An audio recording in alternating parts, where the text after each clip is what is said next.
আজ শুক্রবার 26শে ডিসেম্বর উত্তরবঙ্গে অর্থাৎ রংপুর, নীলফামারী, সৈয়দপুর, দিনাজপুর কি পরিমাণ ঠান্ডা পড়তেছে আপনারা অবশ্যই বিভিন্ন নিউজে দেখেছেন। এখানে এখন সকালের তাপমাত্রা 10 থেকে 11 ডিগ্রি সেলসিয়াস।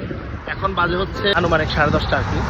তো এটা হচ্ছে মেইন রোড, তো প্রত্যেকটা গাড়ি লাইট জ্বালিয়ে চলাচল করতেছে। আসলে এখানে যারা এখানে বসবাস করে উত্তরবঙ্গে তাদের জনজীবন ব্যাহত হচ্ছে এই ঠান্ডায়।